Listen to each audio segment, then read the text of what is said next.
Coming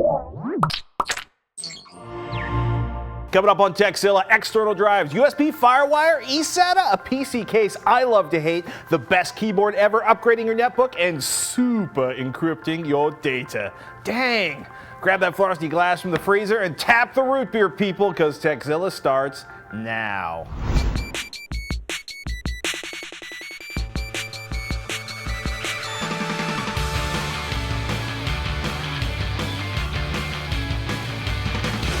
This episode of Tekzilla is made possible by Squarespace, Gamefly, and GoDaddy.com.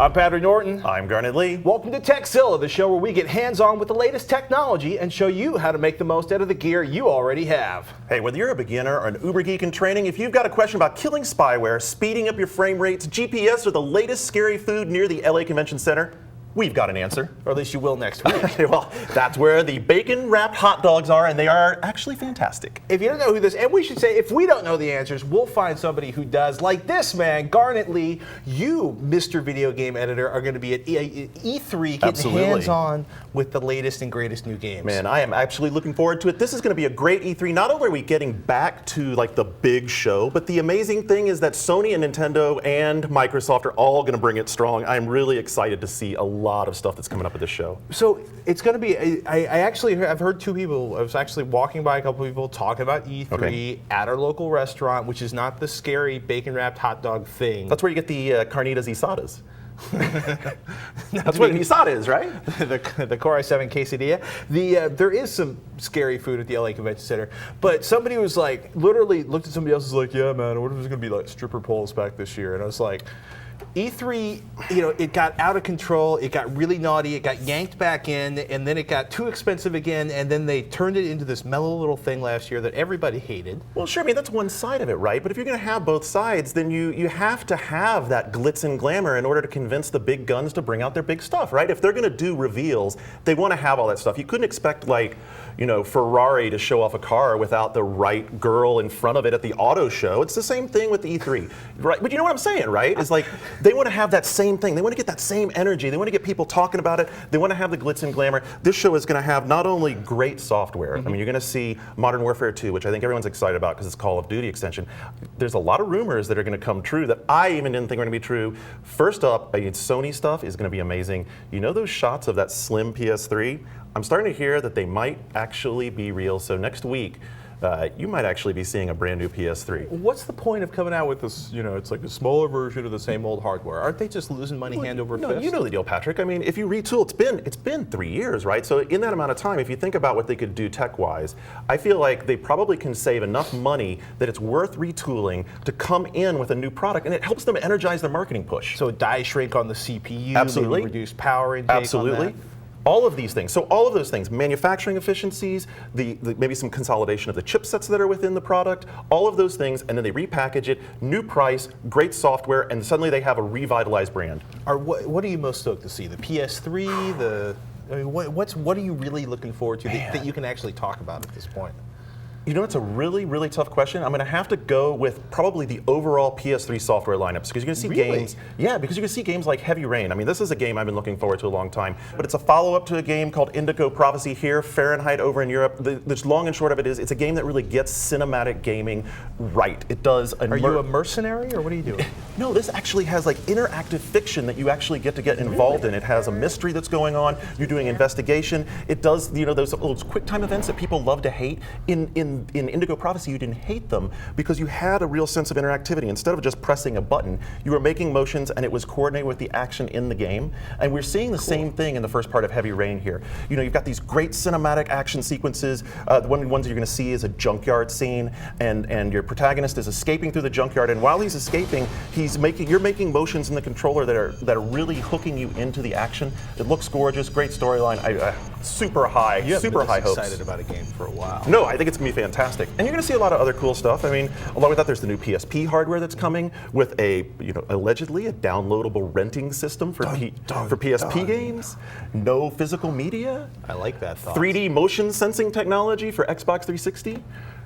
Minority Report style navigation of the front end. What's the website for oneup.com's E3 coverage? So that's going to be, well, we're going to have a special site that's e3.oneup.com, and then also because we're now partnered with UGO, we have e3.net, which also is set up to harbor all that stuff. So whichever one you want to go to, we're happy with either one. One more site for you gamers to check out. Revision 3's coverage. Well, basically, the guys from Co-op, the Totally Rad Show, they're going to be descending on E3 like a plague.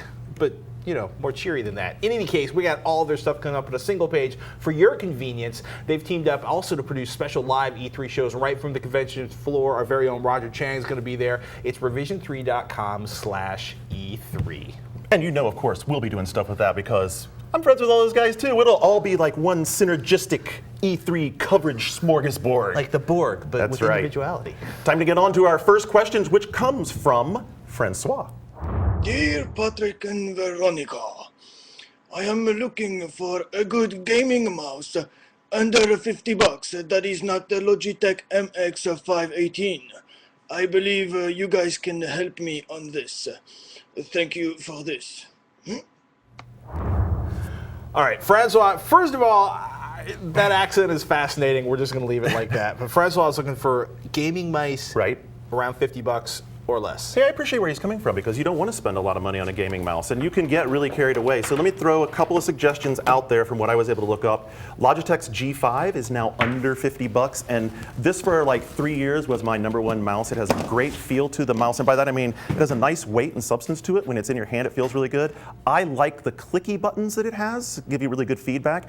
And if you're into like really cool show off stuff to your friends thing, it has this little pack of weights that you can drop in different weights so you look all studly like that. What is the point of the adjustable weights on a mouse? So during the era of Fatality and those guys being really popular, there was this theory that they had that the weight of the mouse when you're moving it around would somehow relate to how quickly you could do the flip. Mm-hmm. And the flip was, of course, at the high DPI, you just take the back of the mouse and scoot it just a hair, and it would do you a perfect 180 degrees. So if you watch these guys play, they were able to flick the mouse and get a perfect 180 every time. And they wanted it balanced just so. So the accommodation to that was adjustable weight sets so that depending on how heavy the casing was, they could get that mouse to weigh exactly what they wanted it to. I mean, because you look at those, right, and I forgot to bring the special weight set for this one, but it's got like 3 slots in there and you can drop weights in there, like 100 grams of weight or something. You know what, I won't disdain anybody who wants to use it, but unless you're a really pro player, I don't know you're going to notice that much difference, although it might make it more comfortable to you. And I mean, if you're playing for a long time, fatigue, I don't know. The other end of the spectrum, Francois, is the Razer Death Adder, and I've not actually been a big fan of Razer's newer products because to me they're really lightweight. Right. They go for that Speed Demon, super lightweight feel. The buttons on the 2 mouse buttons when you use the most, really lightweight. I mean, I find that I click them by accident. You mean lightweight like too easy to activate, or lightweight like chintzy? Oh, not chintzy. No, actually, they have a really good rubberized feel on them. What happens is when you put your fingers on them, I find that resting, I oftentimes will be clicking by accident, because they're so quick. And I think that they're for people who float. And I know a lot of people use those mice with their hand further back on the casing. So they have to reach for the button. Right. You know what I'm saying? Mm-hmm. How that works. So I think that's the big difference. But if you like that, I like this one in particular because of all their mice. It has the smoothest tracking. As a matter of fact, I think it has the smoothest tracking of any mouse that I've used. With those things being said, and I know I said I appreciated you going low, at $72 right now, you can get the Sidewinder X8, which is a wireless mouse, and it's what I'm actually using at home. It's like this mouse without the suck. Right, but for a couple of reasons. So they've redone the body some, and I think one of the things I like is the way they did these side buttons, and the side buttons on the new one side buttons have a little bit more space to them, so you don't lose them on your hand so much. Right, you can actually get your thumb on them well. The casing is a little more solid, and their charging system is really the coolest part to me. It has a little mag lock on the end of the cable that goes into the bottom here. It has a little wiring puck that sits here on your desk, and that keeps everything nice and out of the way. And I found that it charges incredibly quickly, so I didn't even have to have it connected that long. So it's not Bluetooth either? No, it's not Bluetooth. That's actually a big improvement. You like that? I'm not a huge fan of Bluetooth at this stage of my life. No, you plug the puck into the USB port. It has a very little fine connector that comes to the mag lock on the front. It charges within about 5 to 10 minutes and you're ready to rock and roll. I mean, I would say the only problem to me is that I think both those cases are ugly mice, but do you really care what it looks like? I don't know. When you're teabagging, it doesn't matter how ugly a mouse is. Yeah, so. Oh no, teabagging is back. No, it's good. It my means you're goodness. winning. So, I mean, but for most people, are they really going to notice the difference between like a $20 Microsoft optical mouse and a $70 gaming mouse? Not a $70 mouse, but if you get into something where you can dial up the DPI to get up to about 1600 or 2000, I think you can enjoy it. I mean, I find that when I go over to people's computers in our production department that are using regular mice, I feel like I'm using a boat oar, and I'm like, where is the sensitivity adjustment? I can't stand this. If you get accustomed to that, it's very useful, and it's not just useful. Dude, don't mock my mouse. I'm not mocking your mouse. You're mocking my mouse. Everyone has different My mice. boat oar. But even in a real-time strategy game, people think of these as shooter tools, but even in a real-time strategy game, being able to move across the screen very quickly is invaluable in managing your game. I got to say, I was actually before I went completely insane and refused to use this mouse anymore because the hand shape is so awkward for me. Being able to go between 400 and 2000 DPI on the click of a button was pretty awesome. There's some significant improvements with the X8. The wheel has a clicky sensitivity to it. You see, it doesn't really have a good sensitivity there, so that's a big improvement. It has the detent, so you can go side to side with it. The X8 is the actual evolution of a product that I think they were field testing with us. So I know that feeling. Yeah. Good stuff. Let's take a moment now to thank one of our sponsors, Squarespace. Here to tell you more is one of our favorite interns here at Revision 3, Tyler. Hey Tekzilla viewers, I'm Tyler Howarth, an intern at Revision 3. I'm here to talk about Squarespace, which is hands down my favorite publishing platform on the internets. What I like most about Squarespace is that it's fast and easy to use. It's so easy, you can build a site in 3 simple steps. 1, choose what modules, pages, features you want on your site. 2, pick one of the beautiful templates provided by Squarespace, all made by professional designers. And 3, sit back and relax. Your website's all set up, so just play around, add more content, and enjoy. Congratulations, you just saved a ton of money by not hiring a web designer. Your internet cred just went up 10 points. Now, don't let my 3-step program fool you. There is a whole lot more you can do with Squarespace once you've gotten started. So what are you waiting for? You can try it free right now at squarespace.com, and be sure to use the code TEKZ when you sign up to get 10% off the life of your membership. Welcome to this week's freebie download pick. A free program that we find useful, fun, or incredibly interesting. This week, Dexpo. You got Excel, Gmail, a few browser windows, AIM, Facebook, Twitter. As we find more and more things to do on our PCs, that big high-res screen suddenly seems cramped. Sure, you can buy a bigger monitor with a higher resolution screen or go dual monitors to get yourself more desktop real estate, but there's a better way. Get some virtual desktops on with Dexpo. This virtual desktop manager gives you the ability to generate up to 20 different desktop screens, each with its own unique background. Custom key commands let you instantly switch between the different desktops, as in hide the fantasy football from the boss, and enable password locks too. You've got custom input and startup options that you can set up pretty easily. You want to maximize your desktop screen real estate without the expense of a new monitor? You should check out Dexpo. Antec makes some great cases. I've owned a couple of them. Clean designs, no sharp edges, excellent access inside, good airflow, plenty of bays, and they're usually removable. The Performance Series, check out the Model 182, very nice. The Sonata lineup, built to minimize case noise. And though I hate side windows, the 900 from Antec's gaming series is one of the most useful cases I've ever owned. So I was stoked to get my paws on Antec's Skeleton PC case, an open, minimalist design that weighs a ton and is supposed to blend form and function. Of course, I never met a computer case I hated until I installed my new Core i7 machine into the Antec Skeleton. I've probably been inside of, I don't know, 200-300 different case designs. I have never reacted so strongly to a case before. Well, Pat, it's been a while since Enterprise was canceled. They got to get rid of all the props off the set. I mean, Bacula's gone, everybody else is gone. They might as well get rid of the warp core. Oh man. Bad warp core humor. Like I said, let me make this clear. Antec makes some great cases.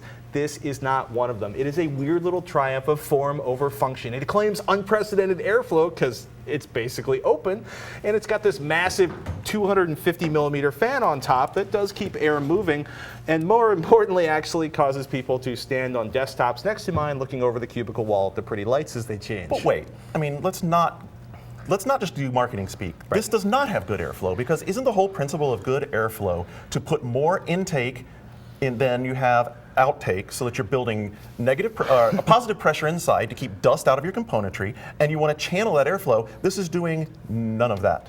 But there's lots of air. Right. So this is like 5 years ago when I was building overclocking, and I put a box fan next to my super juiced rig. Dude, it gets even worse, right? Let me see if I can turn this around without yanking the cable out. Take a look at where the power supply unit is.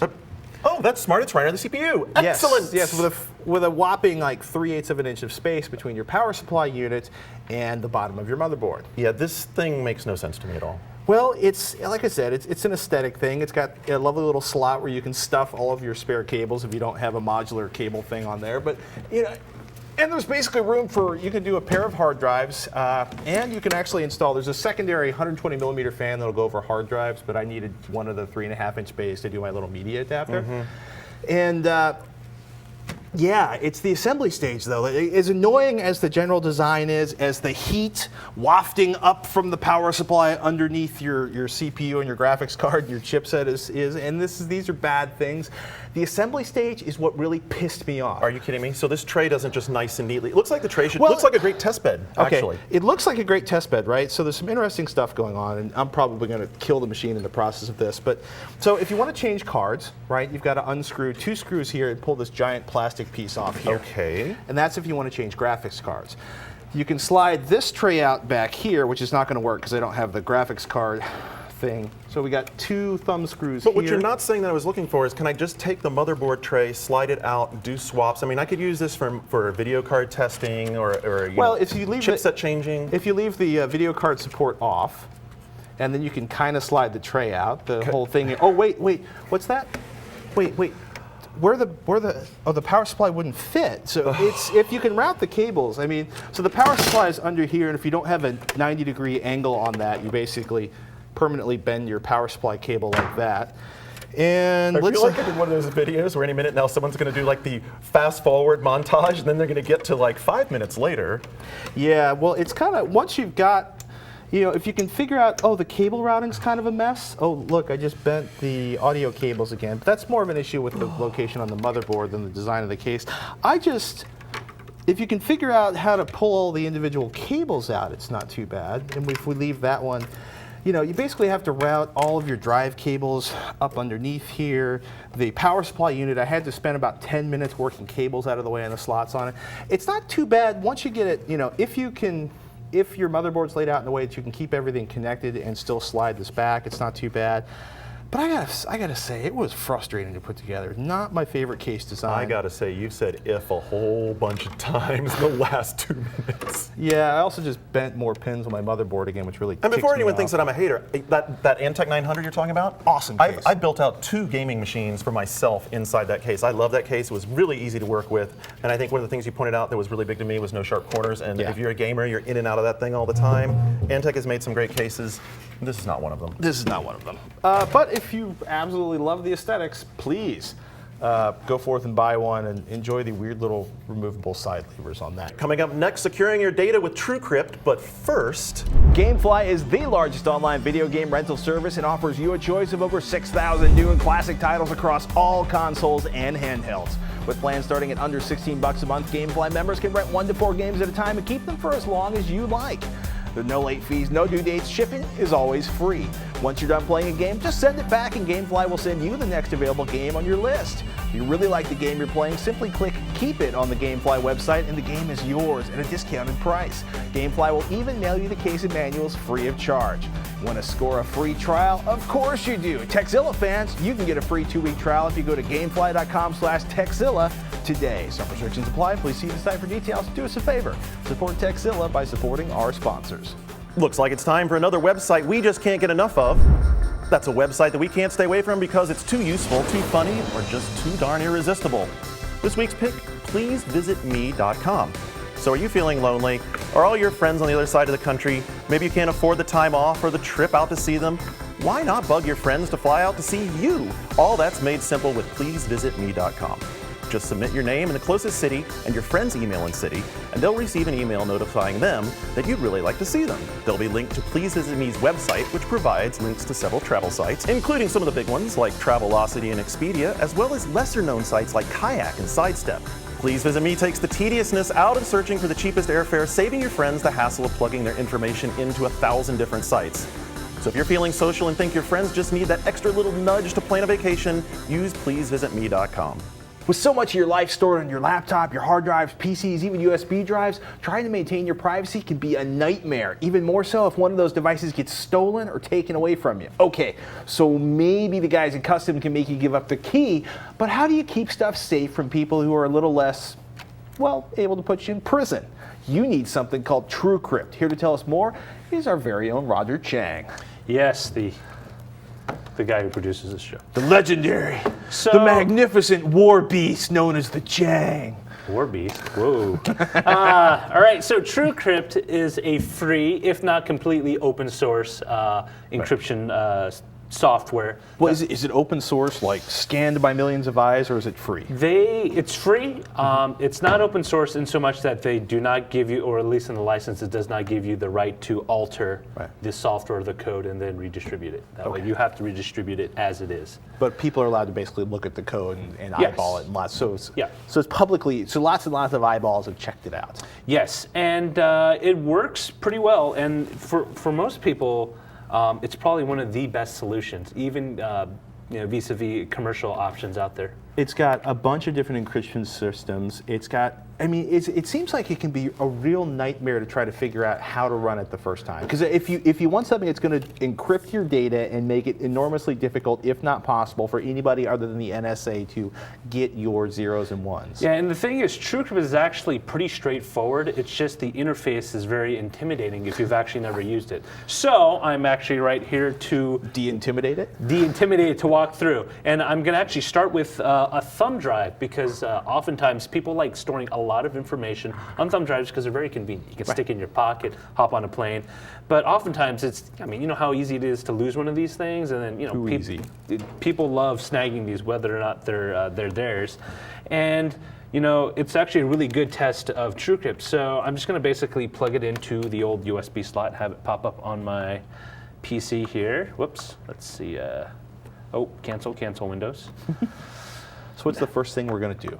Well, first thing we're going to do is launch TrueCrypt, and we need to create a volume. Now, this volume is essentially a virtual drive or partition on a storage device, be it your hard drive, USB thumb drive, and external drive.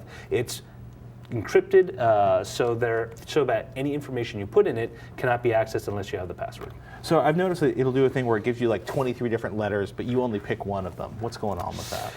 Now, so if you wanted to, you could literally have that many virtual TrueCrypt drives available on your system. Say if you had one for you only, one for me, one for both of us, and one for, say, like management. So you could have a lot of people be able to look at things using the same thumb drive, but it would only be accessible by that one person or a group of people. So how do we create our first volume? So literally, let's just hit create volume. And it's going to give you three options on the screen. Create an encrypted file container, encrypt a non-system partition or drive, or encrypt the system partition or the entire system drive.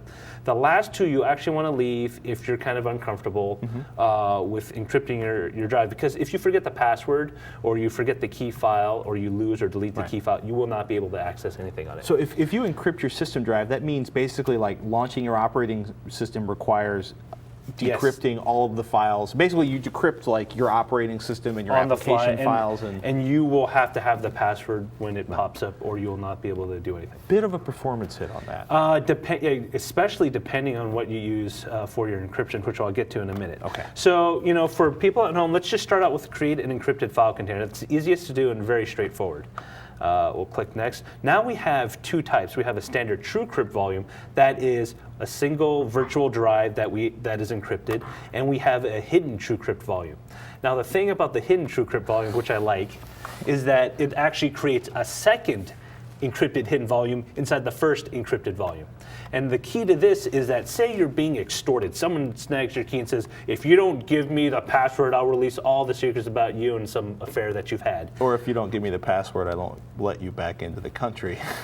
Exactly.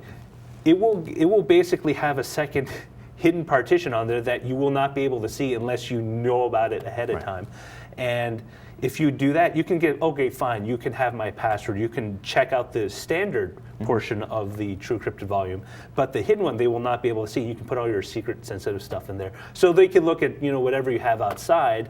It's kind of security by obscurity, where people do not know it's there because they cannot see it or they do not know about it. But if you're tangling with the NSA, something we do not recommend on Tekzilla, they will find your hidden volume. Yeah, you'll find out if you try to load out data on it. It says, well, it says it's a gig and I can only put 200 on there. So they'll know something's up. Next, you'll be presented with normal mode, direct mode.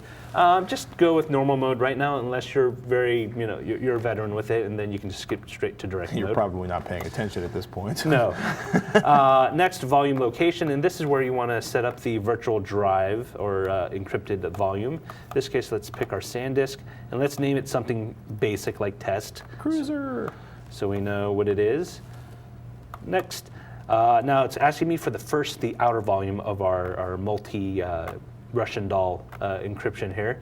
And it's going to give me an encryption algorithm choice. I can select AES, Serpent, Twofish, or I can do any combination, 2 or 3 of those. Wow. The more you do, the longer it will take your machine to decrypt, because it literally has to go through multiple ciphers. But the idea is and if you're insanely paranoid or insanely bored, if you basically are wrapping an encryption inside of an encryption inside of an encryption, if somebody's trying to get to your data, they have to crack one, then the next one, then the next one. But the flip side is that you will need more CPU cycles in order to unencrypt that. So if you try to do like a system volume and you have a relatively slow machine, you're going to be sitting on it forever. So which one do you choose? Twofish, AES? The thing is, I've never actually been hassled by the authorities. I've never had anyone try to crack my data, so I always leave it at AES. But people will have varying opinions on what's better. Can you change the length of the keyword? Can you do like a 4,000-bit keyword and really? They're all. I think 2 of these are. I think they're all 256. Okay. That's a pretty big keyword. It's a pretty big, yeah. And if you want, you can hit benchmark. You can kind of see how well it performs. Let's do AES. Just to keep things simple. Okay. Leave this standard hash algorithm, although if you want, you could have 2 more. You have SHA 512 or Whirlpool, how it hashes up everything. If anybody from the NSA is watching and wants to talk to us about different encryption standards and hashes, give us an email, tekzilla@revision3.com. Now it's going to give me the outer volume size. How big do I want this virtual encrypted drive to be? 1 gigabyte. Good. We'll use 1. Or well, let's say we want to use a little more. So we're going to use the megabyte because you can't use decimals. You can't say 1.4 if you 1,000 megabytes. So we'll go 1,300 here. So it's a little less than 1.3 gigabytes. And password, very obvious thing. The more obscure it is, the better. So no dictionary words. Use so basically using uppercase, numbers and punctuation, lower uppercase, and all that. But because it's a TV show and I'm really stretched for time, I'm going to call it 1, 2, 3, 4 Tekzilla, because no one will figure that one out. At least not with a dictionary attached. Now you can use a key file, and that is a matching file to go with it, but you need to have it on you when you do it. So.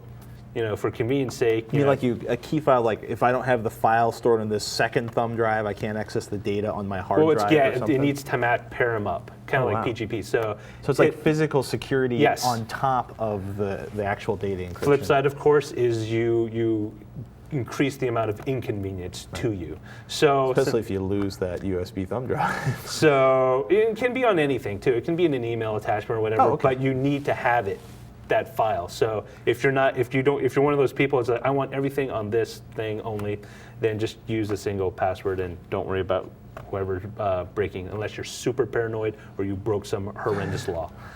In which case, we suggest you turn yourself in. It's the right thing to do. Next, and then I can select between FAT and TFS, or I can choose a cluster, choose cluster sizes. I'll leave everything on default FAT. And you can see the random pool is actually just generating random hash numbers for the whole thing. So just select it, let it sit, and it picks one, and then it's going to format the whole thing. So now my encrypted secret file is done, and I'll click on SanDisk. You can see already. On the drive, I only have 655 megabytes free. The rest of it is occupied by that test file I have right here. Now it's cool because it's not associated currently with TrueCrypt, But by simply selecting the file in TrueCrypt, let's go. So when you say the file, you mean the actual chunk of space on That's that the chunk drive. of space. That entire volume is actually into a single encrypted file. Got it. So basically, like, I plug my drive in, I go to that file, I right-click on it, and select it. You select it through the interface. Click open. Now you clicked mount to actually mount the drive, depending on what the password is. So let's use the first password I created, 1234 Tekzilla. This will mount the drive test. This will now work like a normal drive. Now you'll notice something, that there's nothing in it. Cancel, let's do this. There's nothing in it right now. You can't even see the hidden cluster in it. Looks like you have the entire, looks like I have the entire, if this pops open, that looks like the entire drive that I have. Notice that this local disk is 1.26 gigs, and this is my SanDisk is 1.9 because the local disk is a subset of that. Just to be careful. All right, how do I access my hidden volume? I was just about to ask you. Well, let's unmount or dismount that drive. Yes, yes, yes. Now I am going to mount this same drive, but this time I'm going to use the other password that I had. So it's 1234. Let's hope I remember. Vision 3. Click. And there, as you can see now, this size this time is 800 megabytes, the size that I created for the hidden volume. And again, it's one of those things, I probably made it too big. If you made it around 10 or 20 megabytes, you can hide it within background data, so it will not be Seems as like it's like obvious. the formatting noise on the drive. Exactly. Cool. Roger, thank you so much. Sure. Roger's going to make his way back to the control room right now, searching for the best keyboard ever. But wait a second, we want to tell you about one of our great sponsors, GoDaddy.com. If you want to make an impact online, GoDaddy.com has what you need. .com names as low as $1.99, world-class hosting, fast and easy website builders, and there's a lot more. Your website visitors, prospects, and customers are wary of websites and online businesses that aren't what they claim to be. They're worried that their personal and financial information might fall into the wrong hands. Turn your visitors' concerns into a competitive advantage with the ironclad protection of a GoDaddy.com secure certificate.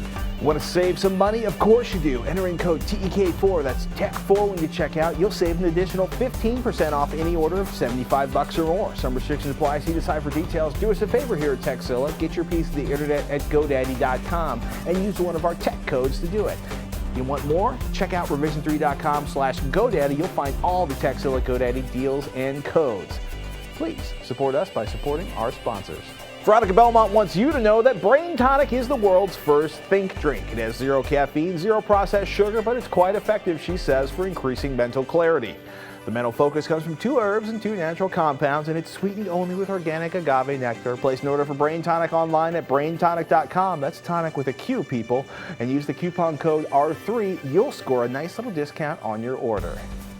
All right, our next question comes from Andy. He writes in and says, I'm now getting into video editing and I need an external hard drive. I'm under the impression that eSATA would be the way to go. Is it worth it to add eSATA to my rig as opposed to FireWire or USB? Also, would it be wise to go with 2 500 gig drives or just a single terabyte drive for the sake of not losing too much info in case of a failure? Wow. Okay. A lot of this depends on what your motherboard already has, Andy. If you have eSATA on your motherboard, awesome. If you have FireWire on your motherboard, awesome. I know your motherboard already has USB, so it's more of a USB or one of the others. So if you look at the benchmarks on eSATA versus FireWire versus USB, there's a couple things to think about. One, when you're using USB, it's cheap, it's there, it's kind of the slowest, but it's also the one that uses what they call the most CPU utilization. Basically, it sucks clock cycles away from your applications and into passing data over the USB bus. So if you have FireWire already on your system, use that over USB. If you have eSATA on your system, use that over FireWire or USB. Although FireWire has like 0 CPU utilization and eSATA has a little bit. You know, I'm also curious what his input source is, because depending on what camera he has, what sort of outputs he has from the camera, you might want to look at what sort of interface you're going to have to use to go between your source and your video editing rig, because that's going to be another consideration. Well, I mean, part of it's like sometimes, you know, it's interesting to look at the performance, because the performance for a port on the motherboard can be vastly different from the performance on a card, right? Right. So if you have PCI Express, you're probably golden even if you want to use a card for eSATA. If you have PCI and not PCI Express, I wouldn't bother getting an eSATA card. FireWire is going to do probably all right with PCI, but remember, your PCI bus gets overloaded with a lot of stuff. But in terms of like pure performance, an internal drive, you know, it's I can almost say it's not so much that an internal drive is faster. It's going to be the same performance as an eSATA drive. What can be interesting is the actual physical drive itself. Going with like a Western Digital 1 terabyte black drive is faster than a Western Digital 1 terabyte green drive. Probably both of those are going to be faster than an older drive from like 1 or 2 years ago. We took this Western Digital. God, I don't even know what it is. I think it's on my book. I don't know what it is. It's my 1 terabyte drive for backing stuff up. But what's fun about it is it has USB, eSATA, and FireWire built into it. It's got the whole smorgasbord. Yeah. So comparing it against itself, right? So if we, PC Vantage, or I want to say PC Mark Vantage, the hard disk drive test, it was like 3,134, and these are relative scores for eSATA versus 2889 for FireWire 400 versus 2645 for the USB, 4485, and these are synthetic benchmark scores. Basically, my internal drive, because it's a faster hard drive than the one inside of here, was more than 25% faster than eSATA was on this drive. So getting a faster drive is your most important consideration, followed by hopefully using eSATA or FireWire 800 or FireWire 400 or USB. And if you don't have a lot of money to add on a card, or you don't have any more expansion slots in your thing, Patrick, he's getting started. Let's spare him a little bit. Dude, don't go with the USB. You really, honestly, I'm not going to get into all the numbers and stuff because Patrick and I are a little different on tech stuff. I can just tell you from experience. If you go USB, you're going to pull your hair out. If you can go FireWire, I think you're going to be pretty happy with that. And then again, if you're going to record, if you're using a camera, see about going to a direct-to-drive sort of record system, so you don't have to do any of that importing video stuff. Right. That'll save you a bunch of time too. Remember, if you're doing it for fun, make sure it's easy for you to play around and have a good time with it, and don't get frustrated with the tech part. Yeah. And you know what? If you can save money, spend it on your camera. Spend it on a bigger hard drive. You'll get way better payoff on that. Get one. Basically 1 terabyte's kind of like the sweet spot now for hard drives. So you can spend less than $100 on a 1 terabyte hard drive. I would do that rather than get 2 500 gigabyte drives, just because it's simpler and easier for you to manage. Absolutely. I don't think you losing half your data is going to suck. If you're talking about like 2 500 gigabyte drives and you're going to use one as a backup and one as your work drive, okay, better off just buy a terabyte drive and back your data up if you can.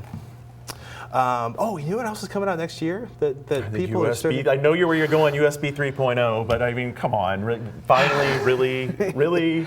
It's all about the marketing hype. Yeah, USB 3.0 next year promises faster than eSATA and the ability to carry power. Of course, there's FireWire 3200 coming out, which it promises just as much speed with less CPU overhead. Because if USB 3.0 is the same CPU overhead, that's one of the big disadvantages of USB is it sucks clock cycles away from not your hard drive, but from your computer. Seriously, if you got USB, no PCI Express slots, stick with USB for now, unless you can get a FireWire adapter for your board. Yeah, you know what? FireWire for video, because he's almost always going to be using FireWire for the camera. Absolutely. That's what I'm thinking. That's what I was thinking. We're talking about the Intel. Intel, by the way, has a firmware upgrade for these drives. So the performance issues we were seeing on the Intel drives, and this is not a cheap drive in any stretch. You can buy 5 of these for the cost of one of these. Your 80 gigabyte Intel drive. So on the same benchmark, we were looking at 35,000 versus 4,485 for my internal drive. 35,000 what's-its versus 34,000. Well, in terms of in terms of throughput going to and from the drive, we were looking at maxing at this drive. We were maxing it out at 120. This was 121 gigabytes, 121 gigawatts, 121 megabytes per second was the maximum throughput we got on this over SATA. On this one, it was 41 megabytes over eSATA. My internal drive was 76 megabytes maximized, because my internal drive, remember, a faster hard drive is your best option. The case is less, especially if you're doing eSATA or FireWire. Go with a faster hard drive inside the case. This is what I love about working with Patrick, is he's always got the numbers to back stuff up so that I can look good when I talk about tech a little more generally. Well, I've been pretty number free lately, but yeah, I mean USB, we're looking at on this drive is FireWire was 27 megabytes per second. eSATA was 41 megabytes per second, and USB was 26 megabytes per second. So USB and FireWire wasn't a huge performance difference, except that the USB sucked a bunch of clock cycles. So from the high tech of these benchmarks you've got, how about we go low tech and talk about some keyboards? I love keyboards. You know, well, you think about it. You type, like you and I write for a living. It's so your we main live interface. If these fall apart, we have to. How many keyboards have you gone through trying to find the right one in your edit station? By the way, I've gone through at least 5 or 6 at a time when I'm trying to find None. one. I found the perfect keyboard like 15 years ago. Really? Well, congratulations on that. Joseph has an email he sent in. He says, as a self-confessed computer nerd, I know that a good keyboard means everything. When I found the Logitech De Novo Laser, I thought my answer had arrived, but I was sorely disappointed with its laptop-like keyboard and shoddy Bluetooth connection. Can you recommend me an upgrade? Yeah, Bluetooth is really simple. It either works great for you or it sucks. It always sucks for stereo audio. If you don't think it sucks, it's because you have poorly encoded MP3s or you horrible headphones, because it's a very narrow path. It's a personal area network. It's not very good at long range. It should be fine for a keyboard, but I've actually had to, you know, and a lot of times it's like you need to keep swapping in fresh batteries. Bluetooth should be fine for a keyboard connection, except that it sucks for gaming. Right, you're not going to use it for gaming. Definitely don't want to use it for gaming. You know, it's okay for casual browsing, and the quality of like if you don't have Bluetooth on your motherboard, it's just like, you know, Bluetooth. It's radio frequency. It should be simple, and sometimes it is. And the rest of the time, it's just a. You're not such a big Bluetooth supporter, are you? I've had like 6 good months with a Bluetooth keyboard and mouse, and then recently, like first the mouse stopped working, so I swapped in batteries. The mouse is okay, and now the keyboard's just stopped connecting, and I don't know why. So give Joseph some suggestions. What kind of keyboards are you liking right now? Okay, it's kind of like fancy keyboards are either style or performance, and Absolutely the keyboard agree you on that had point. was very much on the style side of things. It's kind of like keyboards for touch typists or keyboards for gamers, right? Keyboards for gamers. There's all these like, we have the super maximum 4000 Death Weasel, and it's like the curved keyboard that puts like the, you know, it's like The Death Weasel. you know, you've seen the names. Absolutely. Joseph, how about this? If you go into the shop and you're looking at keyboards, you can usually tell a lot just from the profile of the keys. So if the profiles are very low, obviously, you know, the switch membranes that are going to be underneath there are of that low rise sort. They're not going to have a lot of return to them. You'll see on a keyboard that has a more clicky interface that it's going to have a higher rise in the keys. The keys are going to have more travel. And if that's the sort of feel that you want, then you're going to want to start playing with it some to see how much tactile feedback it has and how much click it has at the bottom of the detent when you put that key in. Yeah. And that's really the balance you need to kind of strike. You kind of almost need to go just play with some. I'm using the Stealth Merc keyboard of all keyboards. I know it's like not a fancy keyboard or whatever. I really like the feel of it. I don't use the side pod. I don't use any of that stuff. I like the way the keys rebound under my fingers. And rebound's really critical. For me, it's all about typing, because that's like 90% of what I do with a keyboard. I have a drawer of vintage Alps. They're not really Alps, they're buckling spring keyboards. IBM's Model M is the classic name for it, because you can actually replace the switches on them. Are out of control. You can still buy them. You don't have to have a vintage drawer of IBM keyboards. PCKeyboards.stores.yahoo, or it's PCKeyboards.com actually, is a company called Unicomp. Basically bought IBM's technology from Lexmark. It's the same, basically. My 20-year-old keyboards are still being made today. There's a prettier version from a company called Matias. They make some gorgeous keyboards. The Tactile Pro has those buckling springs, and it's about tactile feedback. There's basically a spring inside, and when you press the key, the spring buckles back, and it gives you it's great for typing fast. Absolutely. Even prettier, and in mad geek points, if you think geek points are earned by buying things, is Das Keyboard. They have a blank black one for the super elite folks, daskeyboard.com, or for normal humans, you can buy one that actually has the letters and numbers on it. Those are all running like $100 to $150. Somehow I'm thinking Joseph wasn't thinking that high end. I mean, maybe. I don't know. I'm not going to put words in his mouth. Hey, you know what? The keyboard he was running that died on him was not fancy. a cheap keyboard. No, that's true. He did go fancy. So, a lot of options in there. Please choose wisely. You want to learn how to make your own special effects? You need to see Film Ride. It's the newest show on Revision 3. Every episode takes you behind the scenes of a certain aspect of making movies, whether it's special effects, writing, or shooting your films, along with hilarious examples and skits that are actually funny. Check it out every Thursday, revision3.com/film Film Riot.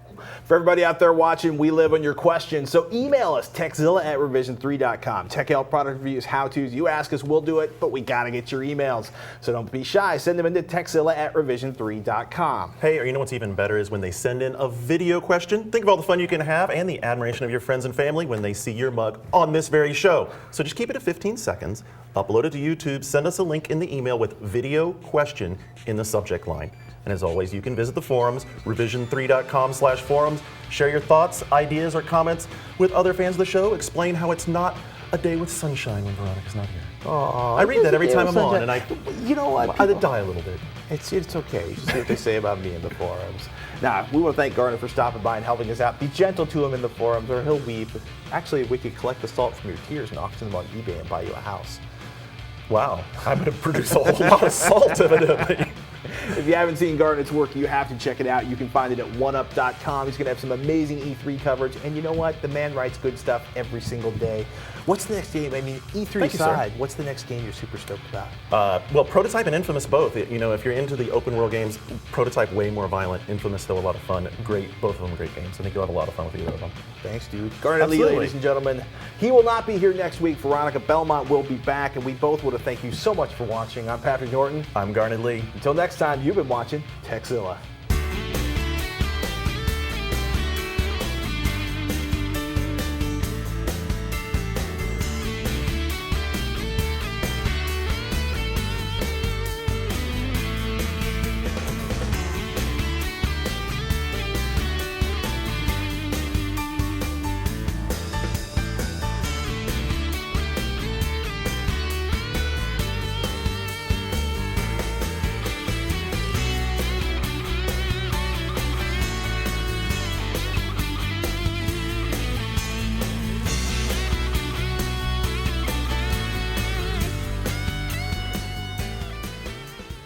It's a show shepherd on Garnet and his beautiful hair. It shall be extra sexy today. You need to try out a piece of free software called TrueCrypt. Croutons. In the house, East Side, 83rd. I'm going 3-2, Yeah, but 3's not on. that's okay. Oh, okay, we're going to, I guess we're saying. It's Okay. the magic of editing. It's okay.